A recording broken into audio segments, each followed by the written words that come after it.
In this video, I'm going to illustrate to you in very simple terms why the dollar and the euro are mathematically guaranteed to collapse and have been since the moment they were created. You don't need to be an economist to understand what I'm going to show you. A little common sense will do just fine.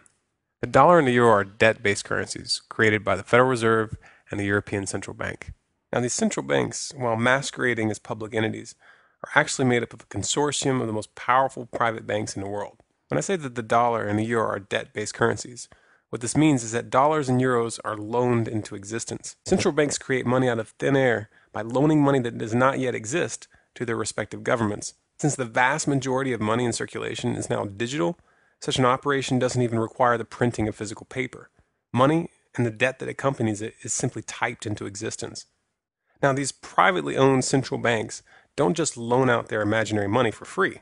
They charge interest, but the money to pay back that interest doesn't yet exist in the system.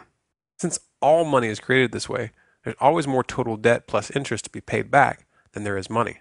This forces governments to constantly return to those banks for more loans, which create more money and interest. This is obviously a Ponzi scheme, and like all Ponzi schemes, it can only work for so long. The inevitable result when there's more total debt to be paid due to interest than money in existence is that eventually the debt will reach such astronomical proportions that it will become impossible to service that debt. This is why I said that the collapse of the dollar and the euro is a mathematical certainty. It's been guaranteed since the beginning by the very nature of our monetary system. You might ask yourself why anybody in their right mind would set up a system like this that's guaranteed to fail. Well, the answer is simple. For the same reason that any criminal sets up a Ponzi scheme. There's a small group of bankers who get very, very rich at the expense of the public before the system begins to falter. And they use that money to buy up real assets that maintain their value after the currency falls. Sound criminal to you? Well, that's because it is. But you know what?